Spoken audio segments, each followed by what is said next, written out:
Welcome, welcome to our Whispers of Wisdom on this Monday morning. Today, Shantel and I are going to be discussing fire and water, everything from tarot to Reiki shares, and how these elements really support us in our work and how we can use these elements to really assist us in going deeper. And so I would love to have Shantel kick us off on how Ah, these really are alive for you and your work, because I know that you are very much in that fire energy. It's what's interesting. I'm recognizing that aren't you you're a fire sign and I'm a water sign. Here we are. yeah, here this is what we look like. It's like that movie Elemental. Have you Yes. seen that? And fire and water fall in love. Yes, totally. Yeah, and they're trying to like figure out how that works without boiling one or putting out the other. It's a cute movie. Anytime we're working with the elements is one recognizing we are the four elements, that is part of our makeup. And so when we work with it, we are working with that part of ourself, that the fire, the water, the air, the earth, like how can we ground, how can we ignite ourselves, all the things. And so I love anytime there's an opportunity to bring the elements into any of the work that we do because it is so powerful. What do you need to burn away? What do you need to cleanse, right? Taking our showers, earthing ourselves in the yard, and then Breathing. air, letting the air blow and release what needs to be released. And so it's important, and also to understand the personalities around us, which I think is so fun because, yeah, so if you are in couples, you're in a relationship, and recognizing what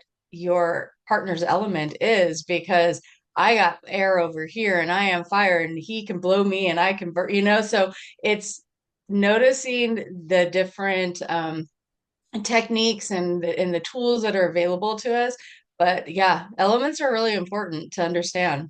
Yeah, absolutely. I actually got my spiritual coaching certification in recognizing the elements. Like that was what the basis of the program was the four elements and really understanding how does air move? Can you recognize when someone walks in the room what element they're coming in with? Like the really grounded stomping of the earth energy, the blowing in of the wind, the like flowing of the water, the big personality of the fire signs, right? Like, and it wasn't about astrology. It was about recognizing that we each have these four Mhm. elements within us, and how do we, what is our most dominant? What's our presenting element? And as you can recognize this, how do you talk to them? How do you help support them in their balance and their growth, understanding and honoring who they are and how they show up in the world? Yeah.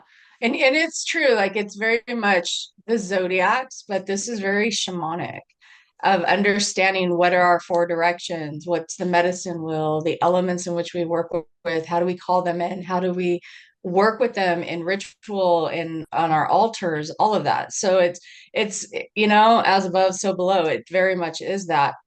And I think that it does shape our personality, but at the same time, it's if we're not working with the earth, with her elements, we're missing out on a big part of what life is all about.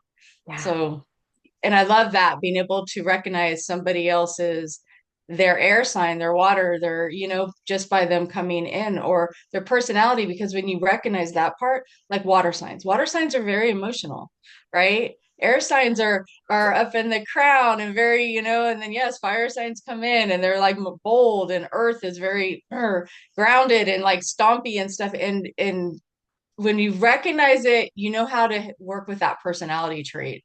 So Exactly. people don't have to get offended when they know, oh, that's because you're this sign or you're this element. And then it's like, that's what that's all about. It's all good. Yeah, and I feel like when we can take a step back from the astrology of it and Yep. recognize that we have all of the elements within us, it's just what's presenting, what needs support and becoming stronger, and what needs to take a back seat sometimes. So if you're that really grounded earth, how can we invite in the air? Those polarizing elements within ourselves, just like fire and water. Like sometimes I'm a Pisces, and maybe my natural attitude is very watery, very emotional. I tell people on the podcast all the time, I think I cry every day, and I'm totally fine with that. I am very emotional. I'm very in tune with my emotions. And I'm very loving and accepting of myself for that quality and recognizing too, when do I need the fire? When do I need to show up in my fire of setting my boundaries, of going live, like doing a podcast and like, this is who I am and being really almost flamboyant about it. Like that's fiery energy right there. And so it's like when we can recognize how do we have all of these elements within ourselves and how can we balance them out and recognize that each have strengths and weaknesses, and they're not, one is not better than the other. They all can provide so much wisdom and divine intelligence that we can activate to really show up in our highest caliber of who we are. Mhm. Yeah, activate being a great like word for that because I think when people don't know that they are elements or the elements are there available to work with, when they recognize that it's a big aha, it's like, oh my gosh, you can activate yourself. You can activate yourself through the fire, through the elements of all four of them. Like I said, bringing them to ritual, right? Like every, when you have moon cycles, when you go into ceremony and stuff like that, what are you working with? What elements are coming forward to really help you to rise up, to let go, to embrace, to encounter, right? Like we're talking about just with water. Every day when we take a shower, we can Reiki share. We can share that. We are cleansing ourselves and asking the water to wash away what needs to be washed away. It's not just the physical, it's the energetic, it's the emotional, it's the mental. And that's why taking a shower is so important, bathing and everything, because that water is going to come in and do exactly what we need it to do. It's not just cleansing us.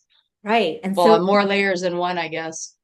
yeah, so it's kind of like the elements can be this external experience, and it can also be that internal understanding of, okay, if the water is receptive, if it's taking on energy from others, like it feels very like water has It's a memory. conduit. It's a conduit, right? And Hmm. so if water is this receptivity and it is the flow, how are we activating that in our life? How are we finding our flow? How are we finding our empathy as we move through life?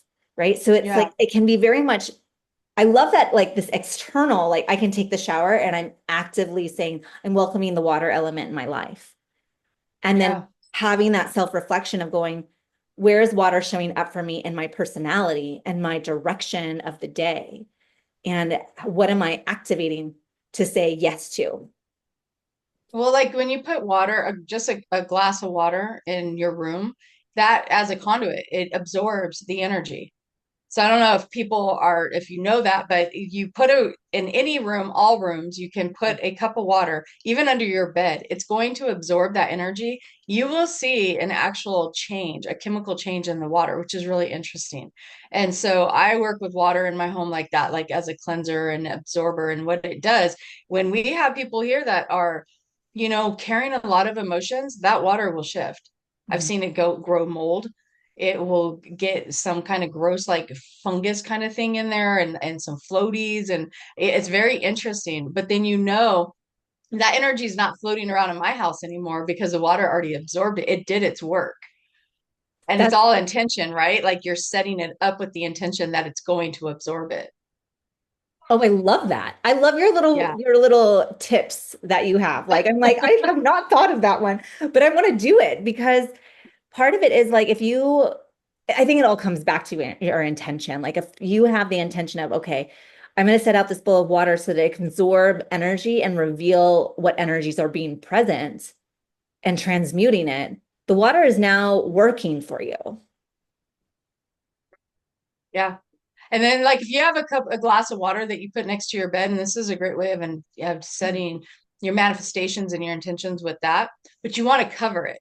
Because Mhm. they say like even at night, there's beings, there's energy that's floating around at night and it's attracted to your water. So don't drink it in the morning. So people will have their water next to and I did this the other night. I had water next to it and then in the middle of the night I drank it and no, he's like, don't drink that water, remember? In his sleep, he's already telling he like wakes up, don't drink I the do water. And you. I was like, oh my gosh, and because I wasn't covered.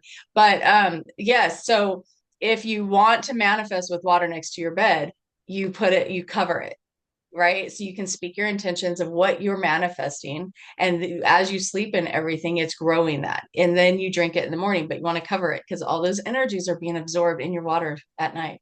Well, I've got to say, after hearing that, I'm really glad I sleep. I have a water bottle that is a bottle with a top on it. It's metal. Nothing's coming in. Nothing's going Nothing's out. coming in. Nope. It's not a two-way flow at all. It is just solid, my hot water bottle. And I'm very grateful for that Yeah. now that I'm hearing all this, because I can see how that would work, especially if you live in an energetically alive space. You know what I mean? Like, Yes. you are aware of these things, they're going to be more ever present for you. And how we can, it's kind of like living as the animist. Like, I believe Hmm. everything is energy around me. This desk has energy, these walls have energy, my water has energy. And I am going to have an energetic imprint on all of it, as it will have an energetic imprint on me. It's a two-way flow, right? And so it's Yes. like, this is very interesting when we come into what water is around you and how are you energetically communicating with it. Yeah. Speak to it. Yeah, because when we're sleeping, think about it, we're traveling, right? We're traveling out, we're dreaming, we're having certain energies that are coming from us, through us, of us, around us. And yes, that water's just observing it or absorbing it. So yeah, very interesting. But so there's some tidbits right there. Now people are gonna be looking at their water on their nightstand just a little bit differently. Yes. Right. Well, and if you're not cognizant of it and you have your water glass and doesn't have its lid on and it's picking up things and you're drinking it, you're just then vibrating at the level of the things, right? Like, Yep. it's Hmm. not it's not being it's not doing anything necessarily. It's just that you're in the same energy. Like, there's just not an intention. Like, you're now, like, let's say there is drama in your house and you're drinking that drama, you're still in the drama. It's not necessarily uplifting you or dragging you down. It just is what it is. Yeah. Yeah. Yeah. Yeah. For Yeah. sure. And that Yeah. we have But this that's a great power. example of if you're drinking the drama and you're trying to clear the drama, it's difficult when you're consuming it. Exactly. So it's like this bringing in this awareness of, I can be collaborative in the energy and setting the intention and knowing that it can work on my behalf. Or I can just be here. I Hmm. can let it go and know that it's not going to lift me up or pull me down. It just is. Right. Yeah. And noticing, like, if you do have a lot of people or a lot of spiritual visitors in your house, is it affecting you? I do have a question real quick because Emily was asking about the water real quick. You dump it, either you can give it back to the earth or pour it in the toilet.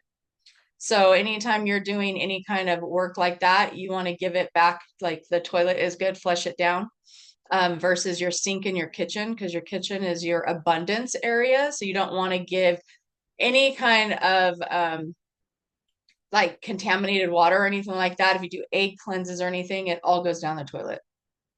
Okay, so we work with, well, now fire, because we're talking water and fire today, but with fire, it's light, it's warmth, it brings in all these different elements for you, but it's the burner, it's the igniter, it's the one that's going to burn away what no longer serves you, right? But you can use it also to bring in your intentions. So if you're like, either you're writing things you want to release, or you're lighting it to bring in the flame to ignite and tell the universe, I am here. So last night I had new moon, and I always give a tea light, and we do this intention on it. We ask for one word for the month of, and then that's our intentional word for it. And then they write it in the top of their candle. So when they burn it, they're telling the universe, this is my light, and this is what I'm ready to claim, right? Whatever that is, abundance, love, forgiveness, whatever your word is, but then you light that and ignite it. And then that is what you're offering to the universe. Right. Fire is really interesting that it has this, it can be a very destructive element, Mhm. but it can also be the illumination of Yes. your the lighting up of. And I love the balance in that. And so oftentimes people focus on the elements on one aspect and not the full capacity of that element. So I love that share of recognizing that this is dynamic. like Yeah. can use it to burn away things, but we can also use it to illuminate the things that we desire. And I think that is so key in all of the elements to recognize that there's different qualities of them. And fire is definitely one where I love that it can be the light and the darkness. It can be the shining of the light of what my passion is. It can be the light that illuminates the path forward for me rather than just this is a tool to burn away and let it go and be destructive and clear those energetic ties and whatever it is. Like, yeah, it can do that, but there's a whole other side of it. It kind of reminds me of the Egyptian goddesses Sekhmet and Hathor, right? Like Hmm. that's what comes Hmm. to mind. Like Sekhmet is all about fire and destruction and like burning shit up, but in her fullness of rising through this elemental process, she becomes Hathor, which is very calm, which is very an enlightened being that shines the light on the totality of who you are and isn't scared of the darkness, right? So it's kind of like this balancing act of these two strengths of the fire. Yeah. And recognize it's our solar plexus. So when we come to the chakras of the elements as well, it's like y- you can't be there's no motivation, there's no drive, there's no like, self-identity. If there's no fire, if you're not igniting your internal flame and finding your creative spark and your personal sense of power and knowing of self, that's fire energy. If Right. you're dimmed in that, that's why people feel sluggish. That's why they feel like nothing that they want to manifest or nothing they're working towards or nothing that their goal setting is it's being achieved because they're missing that element within themselves. So they might be very much in their water or air sign or earth sign, and they just don't recognize the fire with them is very dim. Right. It's really interesting because I was just talking about this morning with my partner about really solar plexus and sacral chakra energies and how we oftentimes identify with the archetype of warrior and solar plexus, but it's in error in the fact that that is only one aspect of your identity. So pulling out, just highlighting one archetype when you are a very complex being with numerous archetypes within yourself, how are you really reducing solar plexus, really reducing fire to this one small element of it? And Mm-hmm. how solar plexus really is asking you to accept all of who you are, all of your weaknesses, your shadows, your passions, your purpose, like all of it. It's all of it. It's the totality of I am fill in the blank and stepping forward in that recognition and that power of I am Christine Renee. And what does that mean? It's not just this warrior aspect of me. It's the lover in me. It's the priestess in me. It's in the prostitute in me. It's all of it. And so there's this I see oftentimes in the spiritual circles how the warrior term is used to identify your solar plexus, and I'm like, that is so inaccurate because it's so reduced to what the totality of solar plexus is, what fire is. I mean, it's a great aspect, it's a needed aspect, but it's not all of it. No, that's not all of it. But I think it's important to recognize the balance between the two. It is the duality of it, right? Is we have the balance of it. So if we are dimmed, we want to ignite it. If we are overflowing with too much water or too much air and not enough, grounding, not enough earth energy, not enough fire energy, this is where the imbalance of our self comes in. This is where we have like conflict in personality and stuff like that, right? Where we have these identity like crisis, like who am I and why is this happening to me? And sometimes it's just tune into your elements. Where are you? And recognizing, am I too much water right now? Am I too much air? Am I not enough fire? Am I not enough grounding, and earth? And that's where that crisis can really come from. I mean, shit, we can like identify so many like mental health issues with just elements of go balance your elements, meditate within yourself and understand where are you coming from and what more element of that do you need? And that comes from our food. That comes from, the things that we connect with. So it's definitely bringing in balance of all areas of our life. Yeah, And absolutely. it starts with our elements of fire, water, and air and earth. Yeah. Yeah, it's Hmm. the first four elements for sure. Yes. I love So I that just clarity. want to give that. Like how we move through the elements. How can they serve us? Because Yeah, that's really what you're speaking to is how, if we're doing these rituals, how is the power of this element serving us? And how are we living in balance with it? And I think so oftentimes we get honed in on one element and make it the everything for us. And I can see how I did this for years and years. I would say like my favorite chakra is the solar plexus. Why? Because I went from a place of being so emotionally abused that I needed that strength of the fire, right? I don't really have a lot of fire in my astrology, and yet that is the one I honed in on and made my everything because that is what I needed to illuminate the rest of who I am. It needed to illuminate where the water was showing up and where the earth was showing up and where the air was showing up. And recognizing like sometimes we have to lean into one to help the others. absolutely. Yeah. Mhm. Yeah. Because it's the combination of the four. It's always about bringing in that balance, right? We want to be at that 0 point of ourself, of our energy. And if we're out of balance, that is where that awareness comes from. So it is diving deep within yourself. And like you're saying, you knew you needed that fire energy because you had been taken away for so much with that abuse that it weakened it. And then you ignite yourself, and then you're like, oh my gosh, here I am. Here's my voice.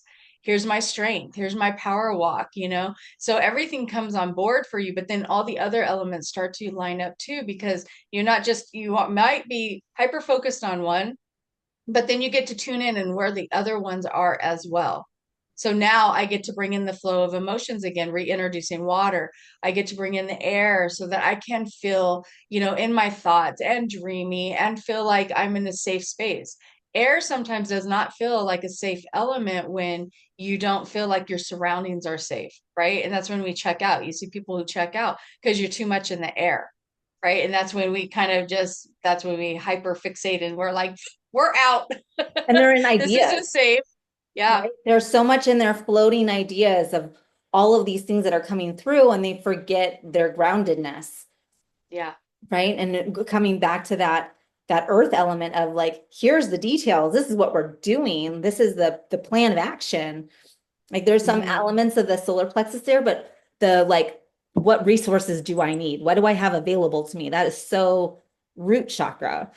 And so it's this beautiful interplay, right? And so it's like, it's okay to, in the beginning, to really, really see them individually and recognize that they're all influencing one another as well.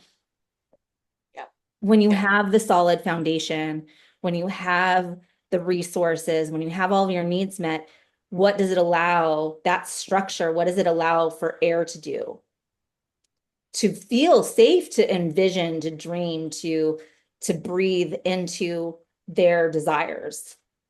Yeah, because when you're in survival mode, that does not feel safe. You're not there being dreamy and able to focus on your future goals and stuff like that because you're right here, right now. You're in survival mode, right? So when you get to that safe place, you can step into air. You can let your dreams come forward. You can share. You can feel like, oh, look at, I have this idea. I have that idea with the right people.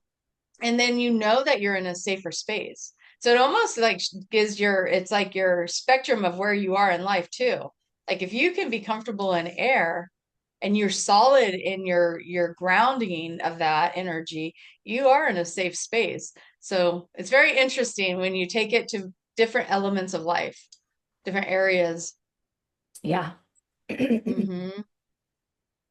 Yeah, I was I, thinking about how last night I started our facilitator training, the art of holding space, and there's this very much, here's the structure. Here's how we're going to actually move through the process. It was very, I had to start with the foundation last night of here's the root chakra of it all. But then where does the flow and creativity come in of sacral? Where does the illumination come in? Where does the boundaries, the time boundaries, the what am I available for in this structure and when I'm not? And how can we allow that? It almost feels like that breath of divine spirit showing up to be the wind to allow people to fully feel like they can breathe and let go and be emotional and all of it. So it's very interesting to recognize how we have to one have the self-awareness in ourselves. I think that so much oftentimes it's like the healing begins with our own awareness. Where am I at? Do I feel really grounded that I can hold space? Do I feel like I am in a creative energy where I can craft a workshop, craft a something, whatever it is? Like it's kind of like, how are we coming to ourselves and having the awareness of, I see where I'm at and I see what is my strength, what I'm really comfortable in. And I can also feel into what is immature in me and Mm-hmm. how can I feed it to mature it. So if the boundaries are uncomfortable, how can we feed our solar plexus so that it can feel easier in that? If it's hard to be emotional, how can we elicit some of these activities of water to say, I'm safe to feel my emotions. I'm safe to be in my flow. I'm safe to be my full sexual, sensual self. What does that look like? Mm-hmm. And how'd they respond to all that? How was class last night? Kind of a little side thing. Class was great. Class is really great. It very was root chakra energy last night. You know, it was like it was introductions and a very long ass lecture because it was like, I don't know how else I'm going to get this with unless I do it all in one chunk of like, here is how you actually conduct all of the structural pieces of a workshop. So I'm really excited for our next calls because then we get to actually play. Okay, we Yeah. now we got this Yeah. the structure taken care of. Now, okay, here's this language technique. Let's say, for example, in the chakras, if someone is speaking from all of their ideas that they're having of all these different possibilities of what workshops they want to do, and yet there's no groundedness of like, when are you going to put that on the calendar?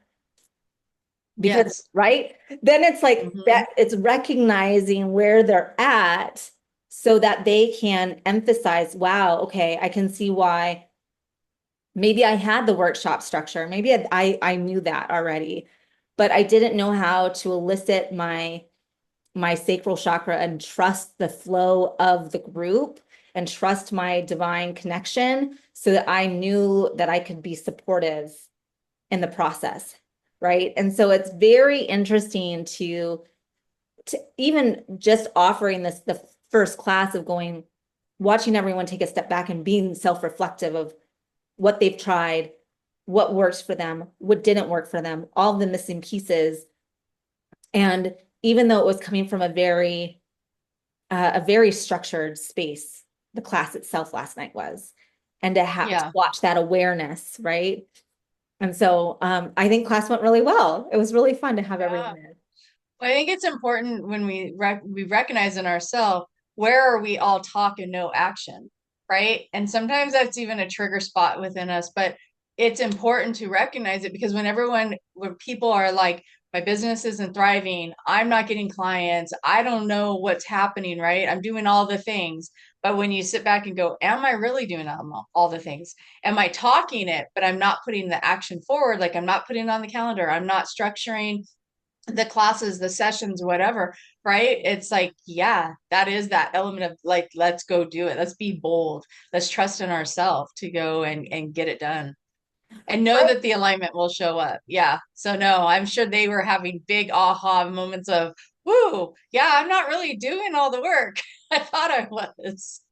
Totally. I'm doing And more work than I should because that happens too.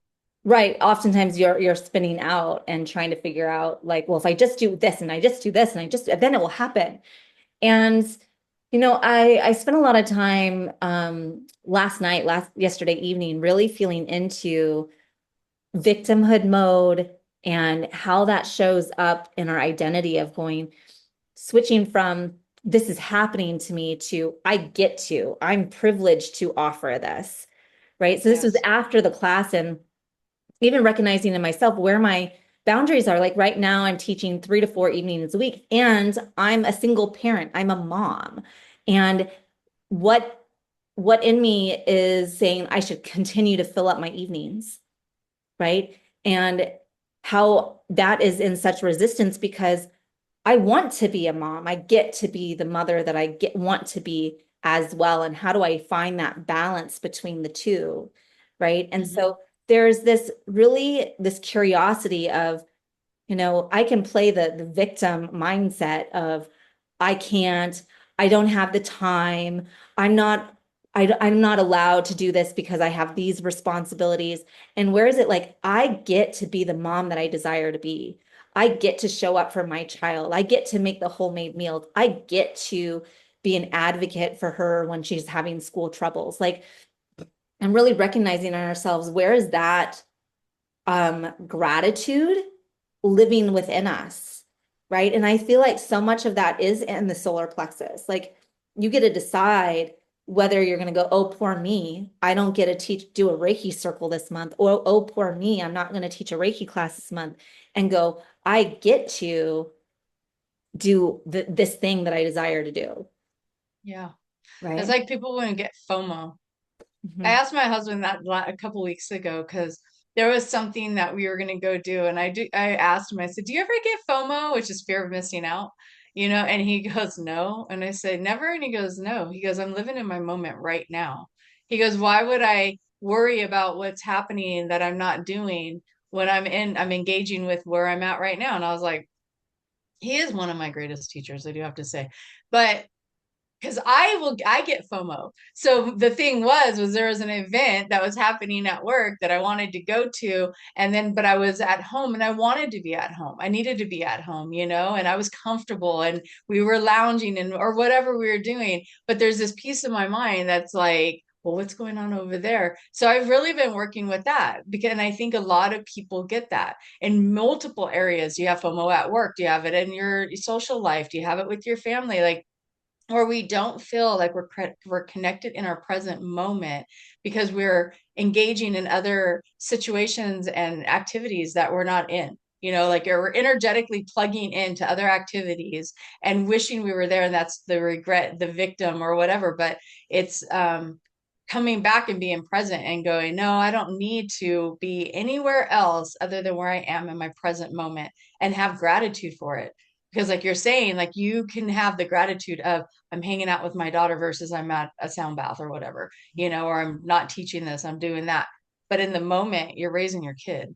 Yeah. And, that's the big gift because in the end, when she's an adult, you're going to look back and wish you had those times again. Yeah, exactly. And as And parents, we're just wanting to go through it so fast. I know that can be my issue. Like, I'm like, hurry up and grow up, you guys. I'm like, I got stuff to do. And it's being able to pull back into that space of gratitude of going, when you can recognize your privilege, when you can recognize your authentic gifts, when you can recognize all that you have brought forward and look back to where you were 5 years ago, 10 years ago, and you are your dream of your past self, right? Like, Mhm. I'm living in the house that I've dreamed about. I'm living in community that I've always wanted. Am I have beautiful connection with my children and communication. Like, I can keep going back to this place of, wow, I have so much. Who am I to complain about these other things that I'm missing out on? Right. And if I can stay in that place of gratitude and feel the feelings of having my cup full, you're more likely to have more things to come to you to affirm that. Right. And so it's this beautiful place of, I want to go back to the water element of recognizing almost like here's your sacral chakra, and it's this chalice that fills your pelvic bowl, and going, look at all of the beautiful things that I have here in this space. How do I get experience my emotions, my sexuality, my sensuality, my creativity, the essence of this flowy receptivity? And when I'm receiving, I'm receiving, that's where the abundance flows out of. You can recognize, is that chalice empty or is it overflowing in abundance? And in that overflow, how can I fill up the other chakras? Yeah, it's beautiful. Mm-hmm. And and it's like when you're going talking about the things that you have now that you didn't have, it's like you're in that place, like you're exactly where you wanted to be. Your younger self Yeah. strived to be where you are now. And so now it is sitting in the gratitude of it and to be grateful for all the work that you've put into it and that it came out into your favor, you know? Because sometimes, a lot of times in life, that doesn't always happen. But when it does happen, why do we want to bypass it so fast? Right. It's like we're not even satisfied when you get it, like I worked so hard for this and I received it. And now I'm over here on the next thing and the next thing. And it is coming back and being very present with everything that we have. Yeah. Yeah. And I Because there's a lot of recognize work that. Like, that was in there. Yeah. it kind of felt like the expectation was like, okay, now you've received it. Now, what else do you want? What else do you want to manifest? And I'm like, you know what? I don't want to manifest the mansion on the hill. That has never been my dream. It's never Hmm. been, I want to take luxury vacations. It's never been that for me, And so it's recognizing the the things that I have now and the access that I have now, the gratitude that I have now, and how can they continue to allow the relationships that I had and the things that I've created now to continue to um, inspire new energy. Like, Yeah. here Yeah, I'm for living in sure. community, and am I attending the meals? Am I going out for lunch dates? Am I like, here's my opportunity to live in community, and am I living it to the fullest? Hmm. Right. And so it's I this think juicy place. it is. Well, I think with what we have to offer, that I want to kind of like switch gears and talk about what is coming forward for our listeners, and a new membership that we're getting ready to offer and starting the first Thursday of February. So it is Mystic Moon Collective. And we're going to be offering a weekly membership of working with our four elements. So we have a tarot class the first Thursday. Then we go into Reiki Share the second. We go into a shamanic journey the third week. And then the fourth week is going to be a mixture of many things. So depending on the month, it will be a sacred conversation. So bringing anything forward that you want to talk about, questions, topics, anything like that. Somatic dancing, right? Some somatic work, breath work. So we're going to be cycling some of those things in and out. But this is going to be a weekly class that you can take and come. And I'm just excited about it because with each one of them, it's interactive. You're going Yeah. to be able to come, you're bringing your decks, you're going to be doing readings for others. There will be like some teaching on it, but at the same time, we're going to be reading for each other, pulling cards, doing all that. And then Reiki Share, you're going to be receiving as well as offering Reiki. And then in the shamanic journey one, we're going to be journeying to a destination, a location, right? Like we're going to go to the different realms, but we're going to have somewhere to guide you and to take you so that you can go and journey to different locations, which is always fun. Those are actually my favorite ones to do.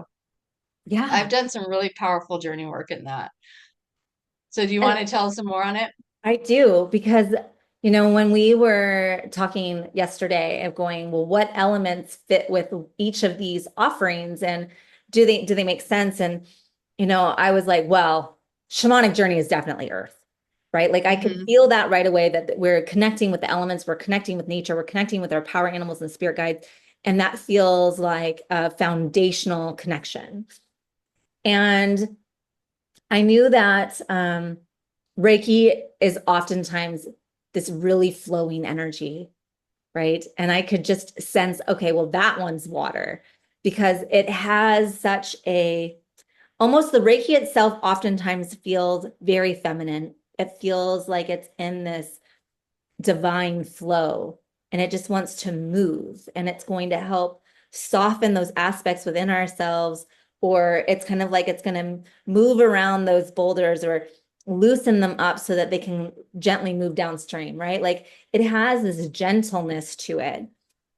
And so that really felt like water.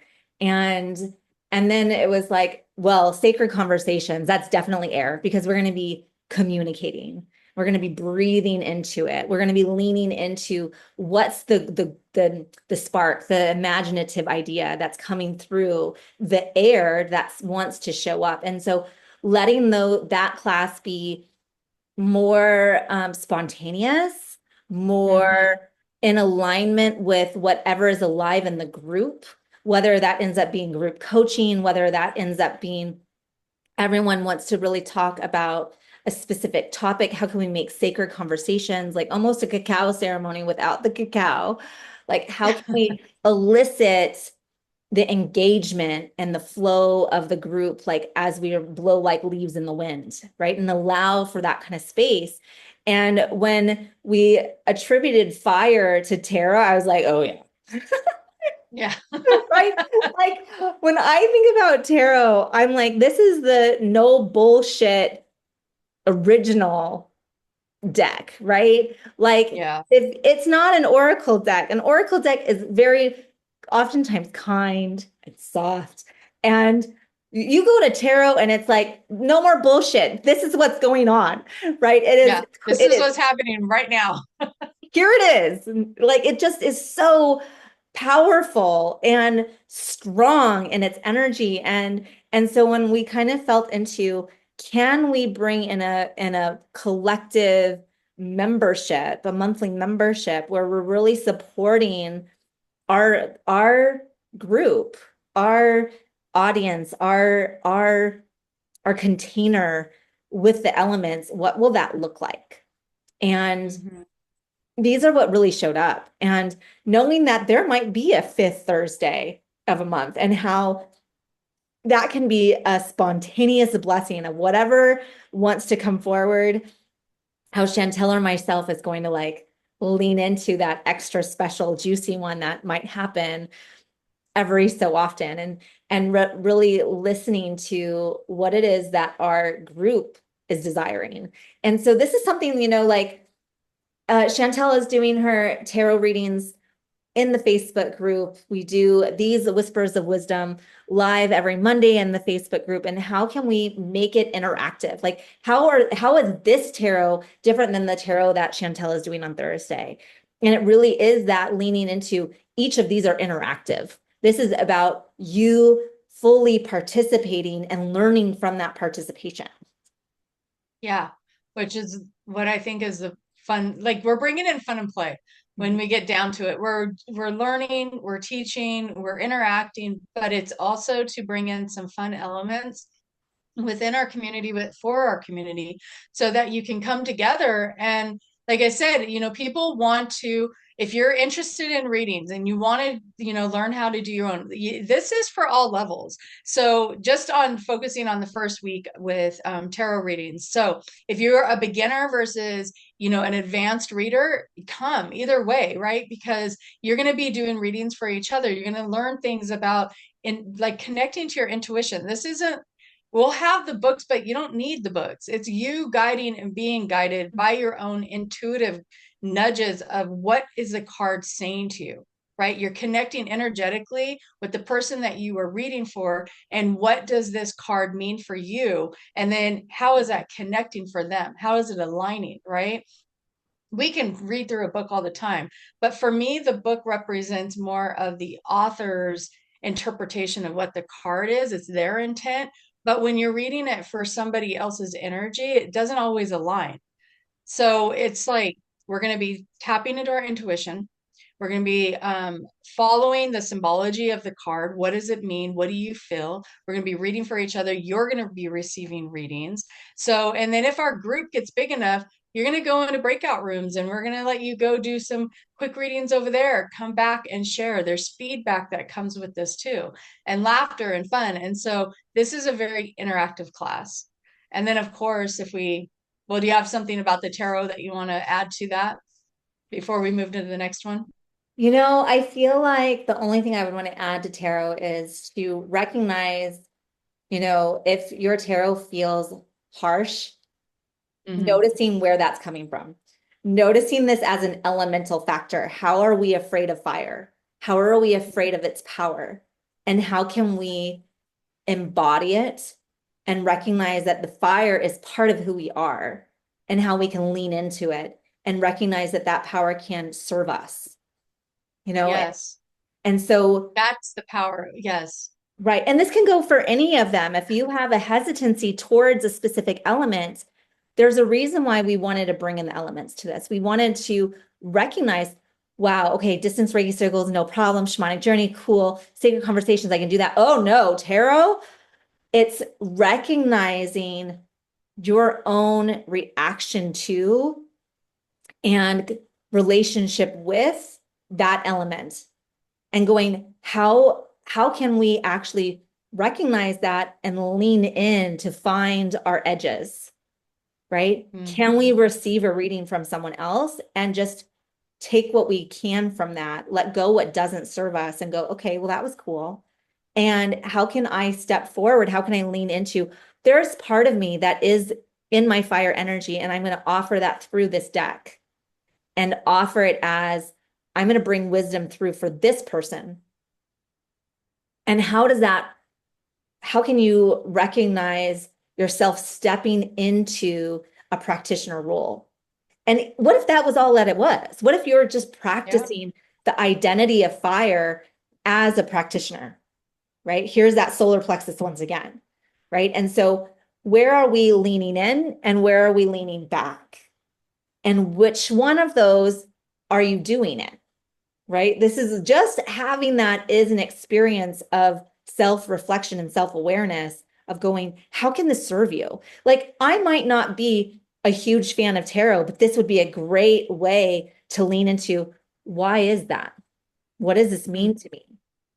How can I say I'm available for this, but I'm not available for that? And how can I continue to lean in and play in that space of recognizing where my energy is?